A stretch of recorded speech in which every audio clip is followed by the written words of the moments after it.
Hello students, good morning to all of you. आज हम लोग का जो टॉपिक है लुब्रिकेंट है। लुब्रिकेंट बहुत ध्यान से समझना है। हर टॉपिक में हिडन फैक्ट है, हिडन फैक्ट को ध्यान देना है। टीचिंग का मतलब वही है, हिडन फैक्ट को निकालना। बहुत सारा चीज़ छिपा हुआ है, प्राइमा फेसिया पता नहीं चलता है क्या चीज़ है, लेकिन धीरे धीरे वो सोचिएगा। साइंस को साइंस जैसा पढ़ने का कोशिश कीजिए, रटने का कोशिश मत कीजिए, इसको समझने की कोशिश कीजिए। हमको पढ़ाना है लुब्रिकेंट, तो लुब्रिकेंट में जो रोल है वो फ्रिक्शन का ही रोल है। पूरा लुब्रिकेंट में फ्रिक्शन का ही रोल है। उसके पहले थोड़ा सा फ्रिक्शन समझना जरूरी होगा, उसके बाद लुब्रिकेंट समझ में आएगा। तो देखते हैं फ्रिक्शन क्या है, पहले समझ लीजिए, तब लुब्रिकेंट पढ़ने में बहुत मजा आएगा। लुब्रिकेंट पढ़ने में बहुत अच्छा फील कीजिए। इसलिए केवल रटना नहीं है, लुब्रिकेंट क्यों जरूरत पड़ा, फ्रिक्शन क्या करता है, उसको नहीं रहने से क्या होगा, रहने से क्या होगा, इस सब बात पर ध्यान देते हैं। इस पर एक चीज हम कंसीडर करते हैं। मान लिया कि एक ब्लॉक है, ब्लॉक कोई सरफेस पर रखा हुआ है, अर्थ ग्राउंड है, इस पर ब्लॉक रखा हुआ है। अलमीरा भी मान सकते हैं, कोई अलमीरा है जो अर्थ ग्राउंड पर रखा हुआ है। यहां पर देखिए क्या हम देखते हैं कि इस अलमीरा पर हम फोर्स लगाते हैं। फोर्स, अलमीरा पर एक फोर्स लगाते हैं, एफ फोर्स लगाते हैं। फोर्स लगाने के बाद देखते हैं कि अलमीरा में कोई मूवमेंट नहीं हुआ। अब हमने फोर्स को धीरे धीरे बढ़ाया। Force is increase slowly, force is increase slowly. ध्यान दीजिएगा, एक ही बात पर ध्यान दीजिएगा। Force is increase slowly.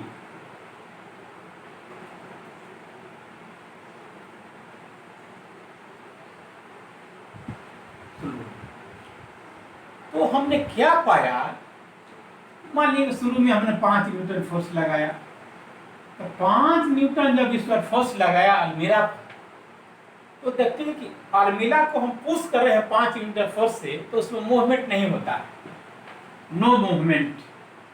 5 Newton force पर कोई मूवमेंट नहीं हुआ।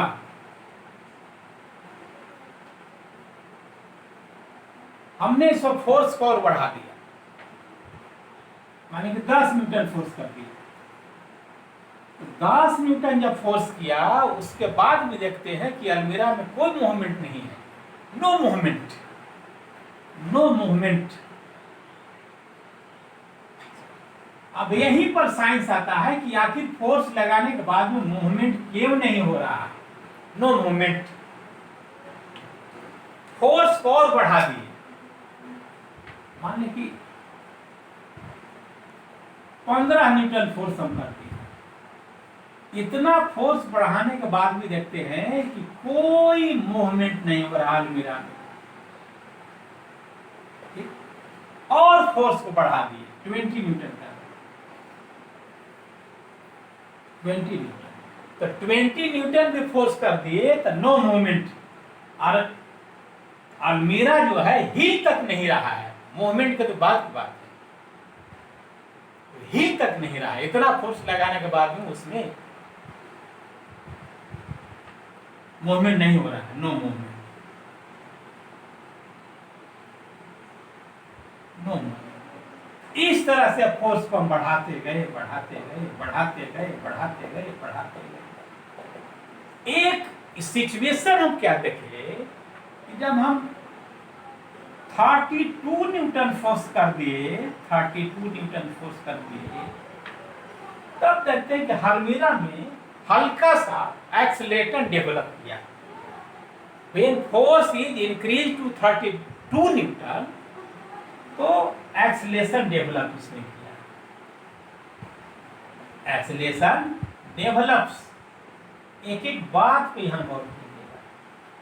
इसका मतलब हुआ कि 1 न्यूटन से लेके 31 न्यूटन तक जो हम फोर्स लगाए, 1 न्यूटन से 31 न्यूटन तक जो फोर्स लगाए, नो मूवमेंट, नो मूवमेंट।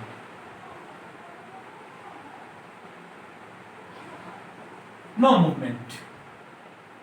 1 से 31 तक अलमीरा में मूवमेंट नहीं हुआ। इसको स्क्रीनशॉट ले लीजिए तो बढ़ेंगे आगे। 1 से 31 न्यूटन में हम क्या देखे,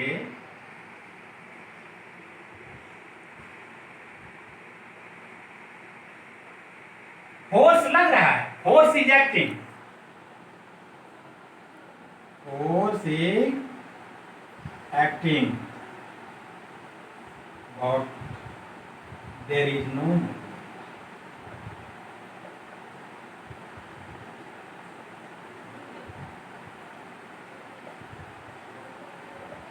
देयर इज नो। यहीं पर सोचना है कि आखिर ऐसा क्यों हुआ। देखिए स्थिति वही है, दुनिया में तो सेब कब से नीचे गिर रहा था, लेकिन कोई नहीं सोचा कि सेब नीचे क्यों गिर रहा है। बाद में न्यूटन ने ही सोचा कि सेब जो है ऊपर नहीं जाकर नीचे ही क्यों गिर रहा है। उसी प्रकार साइंस में सोचने से ही कुछ होगा। यहां पर हम क्या देख रहे हैं कि 1 से 31 न्यूटन तक कुछ नहीं हुआ। अब यहां पर आइए, देखिए ब्लॉक है, एक केस की हम कंसीडर सरफेस पर रखा हुआ है। मान लीजिए इस पर हम 20 न्यूटन फोर्स दिए, 20 न्यूटन फोर्स दिए, तो न्यूटन का सेकंड लॉ क्या कहता है, second law, Newton second law, यहीं से कुछ निकलेगा। Newton second law of motion,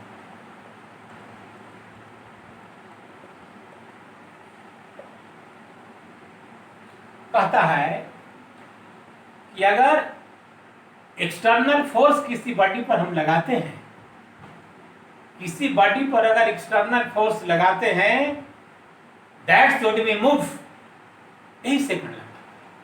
यहां पर देखिए सेकंड लॉ कहता है कि मास बराबर F बराबर मास इनटू एक्सेलरेशन। कहने का मतलब है कि अगर फोर्स है और मास है तो एक्सेलरेशन होगा, तो एक्सेलरेशन बराबर फोर्स बाय मास, एक्सेलरेशन बराबर फोर्स बाय मास। तो न्यूटन साहब ने क्या कहा कि अगर मास m है और उसका फोर्स हम F लगाए हैं, एक्सटर्नल फोर्स, तो उसमें एक्सेलरेशन कुछ डेवलप होगा और उसका वैल्यू होगा F बाई m।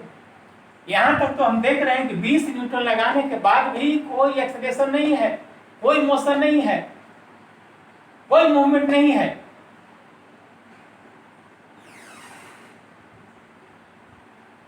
आखिर ऐसा हो क्यों रहा है? इसका मतलब है यहां पर कुछ तो है, कुछ है, वही जो कुछ है उसको हम फ्रिक्शन कहते हैं। वह कुछ क्या है वही समझना है कि क्या है। यहां पर जब अप्लाइड फोर्स हम 20 न्यूटन लगाए, इस मोशन नहीं हुआ, मोशन नहीं हुआ मतलब एक्सेलरेशन नहीं हुआ, और एक्सेलरेशन नहीं हुआ मतलब नेट फोर्स 0 है।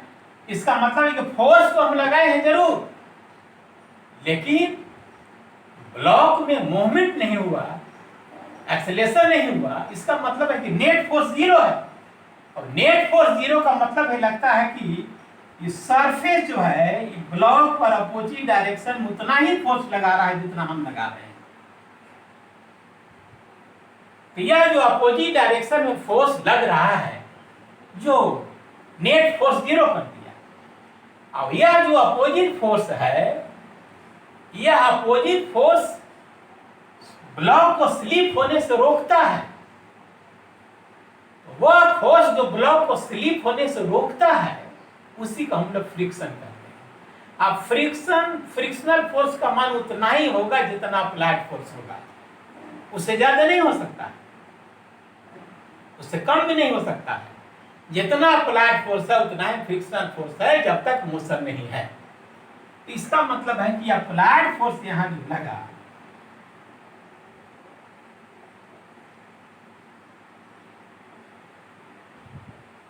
अप्लाइड फोर्स के बराबर अपोजिट दिशा में एक फोर्स लगा जिसको हम कांटेक्ट फोर्स कहते हैं। Contact force. अब इसी कांटेक्ट फोर्स को हम लोग फ्रिक्शन कह देते हैं। तो यह क्या करता है कि एफ नेट को जीरो कर देता है। तो नेट फोर्स हमारा इस पे जीरो लगा, नेट फोर्स जीरो लगा। 20 न्यूटन इस पर फोर्स लगाए, 20 न्यूटन अपोजिट डायरेक्शन में फोर्स लगा, तो नेट फोर्स जीरो हो गया। इसका मतलब है कि जो फ्रिक्शनल फोर्स है वो अप्लाइड फोर्स के अपोजिट डायरेक्शन में लगेगा और जो नेट फोर्स को जीरो कर देगा। स्क्रीन शॉट लीजिए। जब अप्लाइड फोर्स 5 न्यूटन दिए थे तो वहां फ्रिक्शनल फोर्स 5 न्यूटन लगेगा। अप्लाइड फोर्स अब 10 न्यूटन है तो फ्रिक्शनल फोर्स 10 न्यूटन लगेगा। तो जितना अप्लाइड फोर्स है उतना ही लगेगा। तो 1 से 31 न्यूटन तक हमारा ब्लॉक हिल तक नहीं रहा। अब 32 न्यूटन जब हो गया तो ब्लॉक में एक्सीलरेशन डेवलप हुआ। इसका मतलब हुआ कि फ्रिक्शन क्या हुआ कि कांटेक्ट फोर्स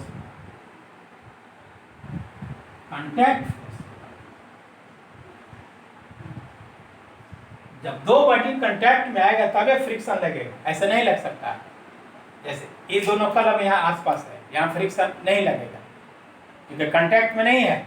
ये दोनों कलम कांटेक्ट में आ गए, यहाँ फोर्स लगेगा। हम ये कलम को रखे हुए हैं, यहाँ कांटेक्ट में आ गया, यहाँ फ्रिक्शन काम करेगा। तो कोई भी दो सब्सटेंस अगर कांटेक्ट में है तो वहाँ फ्रिक्शन काम करेगा। तो ये कांटेक्ट फोर्स है। दूसरा है ये रजिस्टिव फोर्स है, ये मोशन को रजिस्ट करता है, रजिस्टिव फोर्स है। तो फ्रिक्शन कांटेक्ट फोर्स हुआ, रजिस्टिव फोर्स हुआ। तीसरा क्या करता है, ऑब्जेक्ट स्लिप नहीं हो इसको अपोज करता है। It opposes to slip, it opposes to slip, opposes to slip. ये मूवमेंट को रोकता है। इसका मतलब है कि यह रिलेटिव मोशन को अपोज करता है। It opposes relative motion, motion नहीं बोलिए, it opposes relative movement, it opposes relative movement,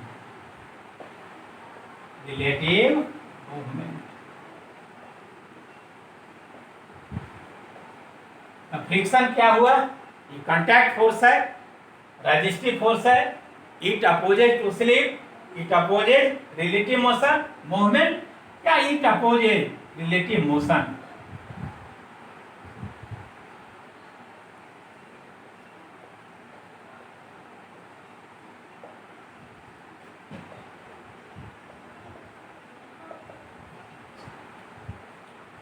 friction relative motion को अपोज करता है, मोशन को नहीं अपोज करता है। बहुत इसका क्रूशियल पॉइंट है। इट अपोजेस स्लिप को रोकता है, मोशन को नहीं रोकता है। इट बहुत खूबसूरत पॉइंट है, बहुत इंपॉर्टेंट पॉइंट है। बहुत ज्यादा लोग बोलता है कि फ्रिक्शन मोशन को अपोज नहीं करता, मोशन को अपोज करता नहीं, रिलेटिव मोशन को अपोज करता है। जब स्लिप करेगा कोई तभी वहां पर काम करेगा। तो it opposes relative motion.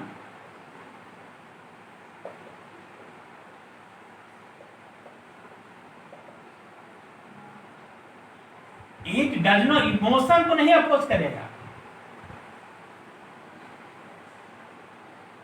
It does not oppose motion.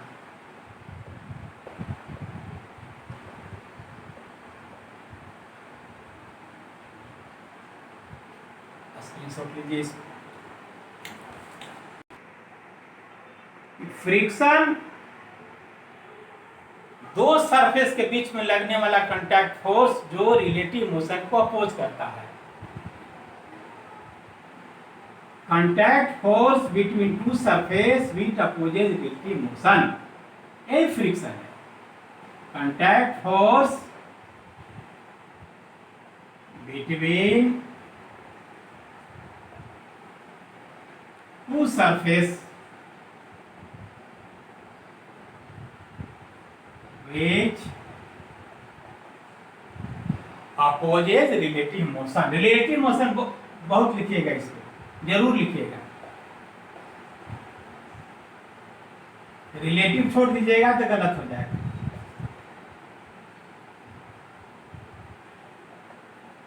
यानी फ्रिक्शन करता क्या है, जो स्लिप करता है उसको अपोज करता है, रिलेटिव मोशन को अपोज करता है, मोशन को नहीं करता है। 1 से 31 न्यूटन तक नो मूवमेंट, 32 न्यूटन तक, 32 न्यूटन क्या होता है, एक्सेलेरेशन डेवलप होना शुरू हो जाता है। और ये 33 न्यूटन को हम जा जाएंगे मूवमेंट स्टार्ट।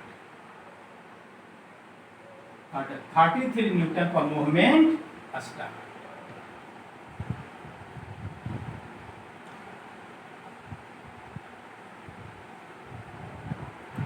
इसका मतलब है कि 32 न्यूटन पर जो फ्रिक्शनल फोर्स लगा होगा, ये कितना लगा होगा, 32 न्यूटन करीब करीब, तो यह उसका लिमिटिंग वैल्यू हो गया। तो इसमें एक फ्रिक्शन का लिमिटिंग वैल्यू आता है, उसी लिमिटिंग वैल्यू को क्रॉस करने के बाद में ब्लॉक हमारा मोशन में आ जाता है। तो फ्रिक्शन का लिमिटिंग वैल्यू, फ्रिक्शन का मैक्सिमम वैल्यू हो गया। 32 न्यूटन पर फ्रिक्शन अटेन्स मैक्सिमम है, मैक्सिमम वैल्यू। अब यही मैक्सिमम वैल्यू को लिमिटिंग वैल्यू कहा जाता है, मैक्सिमम वैल्यू को ही लिमिटिंग वैल्यू कहा जाता है। अब इससे ज्यादा नहीं हो सकता है। अब ब्लॉक में मोशन आ गया, इसका मतलब हुआ कि यह ब्लॉक था, देखिए इसमें हम अप्लाइड फोर्स लगाए हैं 33, और लिमिटिंग फ्रिक्शन है 31, 32। इसका मतलब है कि 1 न्यूटन से ही आगे बढ़ जाएगा, यह इमोशन में आ जाएगा, मूवमेंट स्टार्ट्स। और एक्सीलरेशन कितना हो जाएगा, तो अप्लाइड फोर्स 33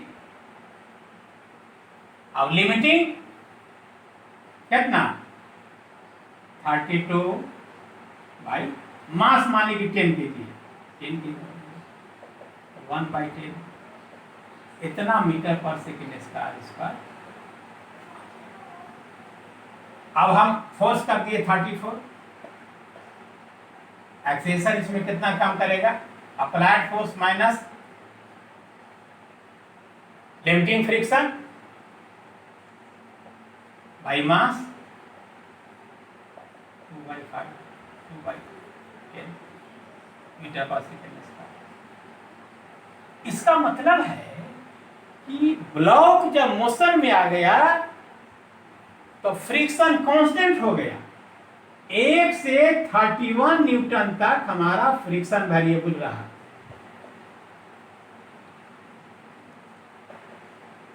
फ्रिक्शन वेरिएबल रहा,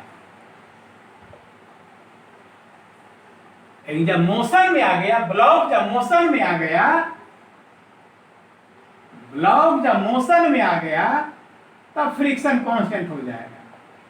मोशन में आ जाएगा तब फ्रिक्शन कांस्टेंट हो जाएगा, लिमिटिंग वैल्यू के बराबर। हालांकि एक बात इसमें और है, आगे की चीज है, इसे हम बोल देते हैं, कांस्टेंट हो जाएगा। जब फ्रिक्शन मोशन में आ जाता है, मोशन में जो फ्रिक्शन लगता है उसको हम लोग काइनेटिक फ्रिक्शन कहते हैं, और जब तक मोशन नहीं है तब तक उसको स्टैटिक फ्रिक्शन कहते हैं। तो काइनेटिक फ्रिक्शन का मान स्टैटिक फ्रिक्शन से कम होता है, ये पता नहीं है। काइनेटिक फ्रिक्शन का मान स्टैटिक फ्रिक्शन से कम होता है।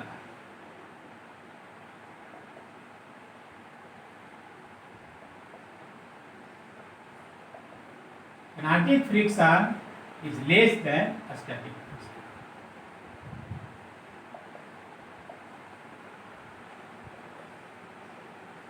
Static friction.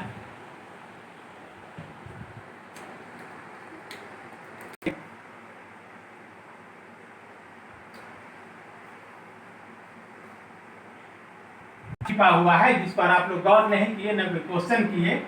क्वेश्चन करना चाहिए था। देखिए ये ब्लॉक है,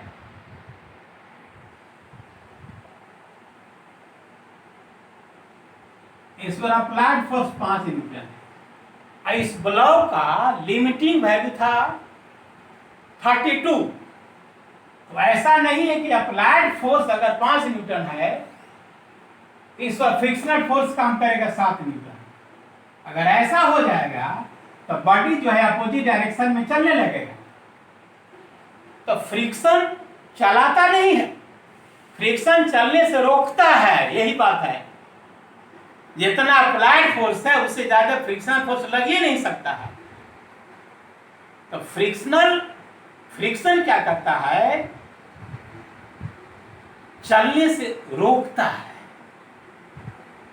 वो चलाता नहीं है। अब फ्रिक्शनल फोर्स अप्लाइड फोर्स से कभी ज्यादा नहीं होगा। तो इस पर ध्यान, applied force 5 Newton, frictional force 5 Newton.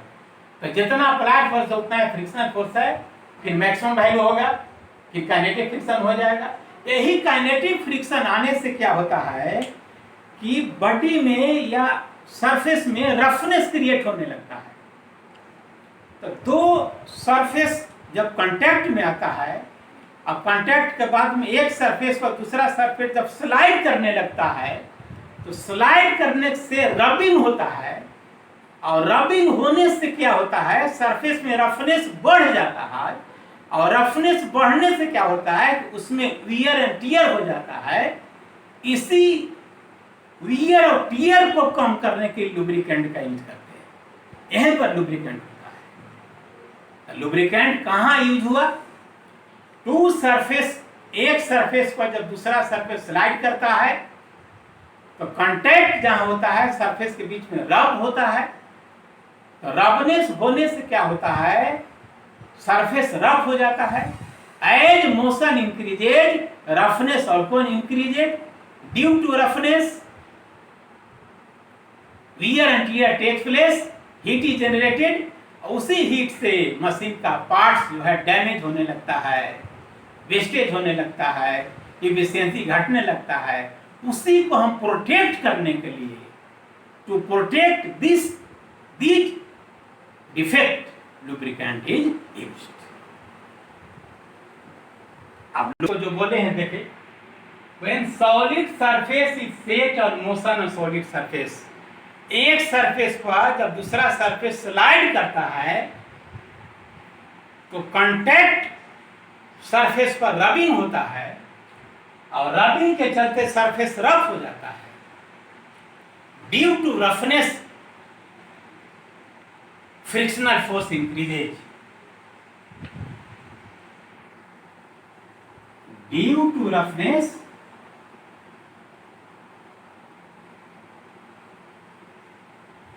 यही रफनेस के चलते फ्रिक्शन आ जाता है। Due to roughness frictional force come in effect.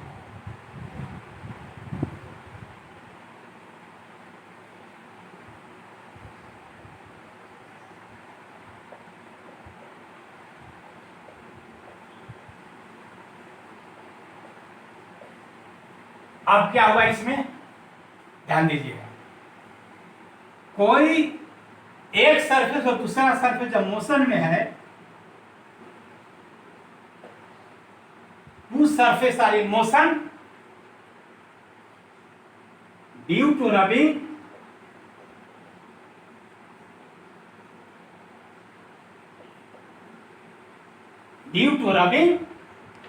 roughness is created।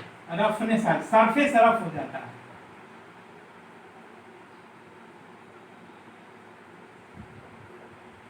Roughness is develop,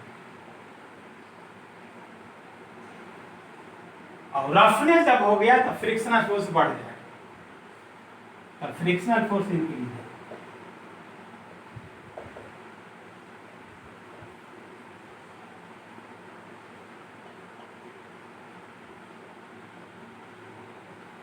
अब फ्रिक्शनल फोर्स जब बढ़ जाएगा तो बॉडी का जो पार्ट्स है उसमें टूट फूट की क्रिया हो जाएगी, वियर एंड टियर स्टार्ट्स। बहुत ज्यादा फ्रिक्शन हो गया तो बहुत बॉडी जल्दी डैमेज हो जाएगा, कम फ्रिक्शन होगा उसका लाइफ ज्यादा रहेगा। तो फ्रिक्शनल फोर्स इंक्रीजेज, और यहीं पर wear and tier starts. Body का पार्ट पुर्जा टूटने लगता है, टूटने फूटने लगता है। टूटने फूटने की क्रिया को वियर एंड टियर करते हैं, वियर एंड टियर स्टार्ट्स। और इसी को प्रोटेक्ट करने के लिए हम लोग लुब्रिकेंट का यूज करते हैं। तो मशीन का पार्ट पुर्जा नहीं घिसे, मशीन का पार्ट पुर्जे का लाइफ अधिक रहे, मशीन का पार्ट पुर्जा स्मूथ रहे, इसके लिए लुब्रिकेंट यूज करते हैं। So to protect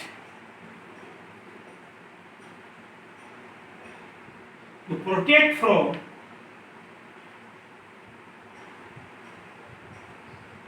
wear and tear,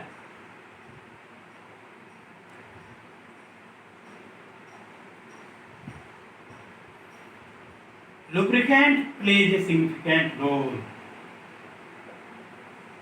Lubricant plays a significant role. यहीं पर लुब्रिकेंट का बहुत सिग्निफिकेंट रोल आता है। Significant, what is lubricant? Lubricant की क्या है? फ्रिक्शन। फ्रिक्शन कैसे डेवलप करता है इसे बता दिए। फ्रिक्शन आप आगे देखिए।